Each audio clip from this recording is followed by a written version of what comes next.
What if your workout kept burning fat for the next 2 days, even while you're just sitting around? That's exactly what a smart HIIT protocol can do. Most people sprint randomly and call it HIIT, but there's a specific structure that flips on your metabolism and keeps it elevated for up to 48 hours. In this video, I'll break down the exact timing, intensity, and rest pattern that triggers that afterburn effect so you get more results in less time. Using short bursts of maximum effort followed by controlled recovery is key to triggering the 4-8 hour afterburn effect. What makes HIIT so powerful isn't just that it's intense, it's how that intensity is structured. When you push your body close to its limit for 20 to 40 seconds, you create a large oxygen deficit. Then, during your recovery period, your body has to work harder to return to normal.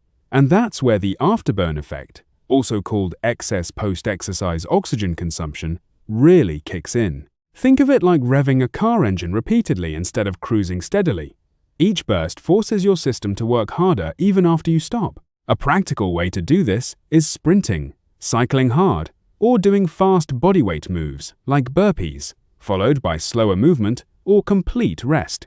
The key is honesty in your effort. If your high-intensity interval doesn't feel challenging, you're not creating the conditions needed for that prolonged calorie burn. Aim for about 80 to 95% of your maximum effort during those bursts, and don't rush the recovery. That balance is what flips the metabolic switch.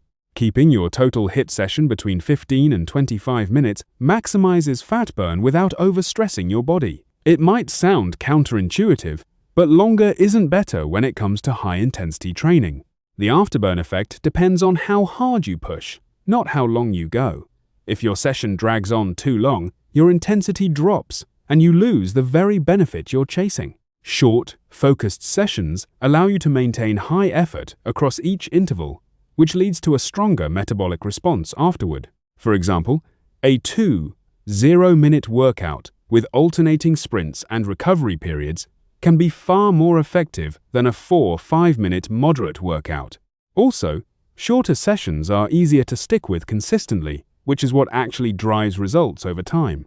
If you feel like you could keep going for another 30 minutes at the same intensity, chances are you didn't push hard enough during your intervals. Quality always beats quantity here, and your metabolism responds best to that concentrated effort.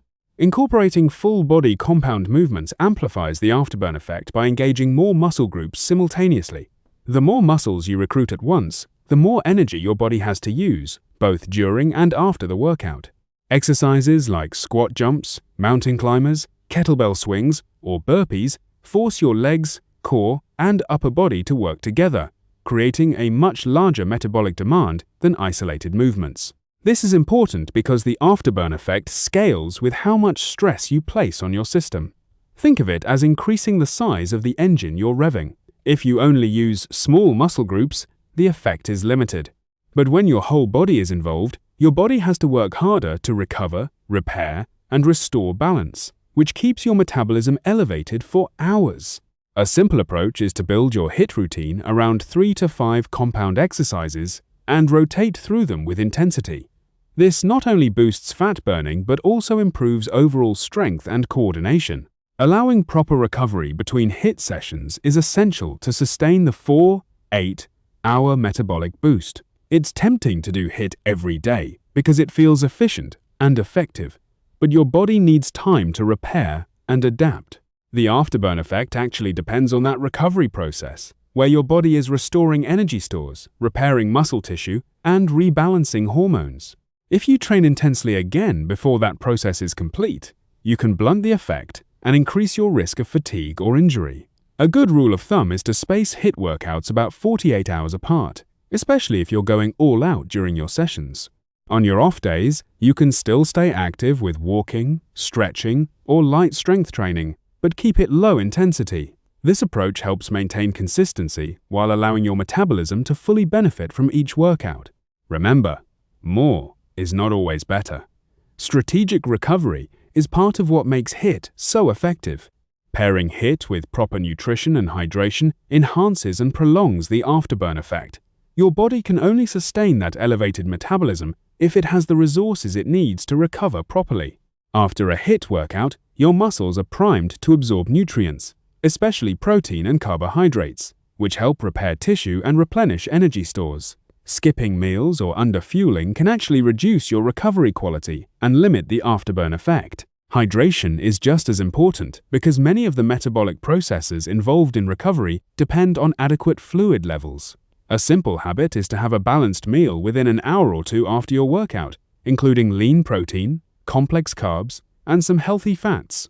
For example, something like grilled chicken with rice and vegetables works well. Also, drink water consistently throughout the day, instead of trying to catch up all at once. When you support your body with the right inputs, you allow that calorie burning effect to last longer and work more efficiently.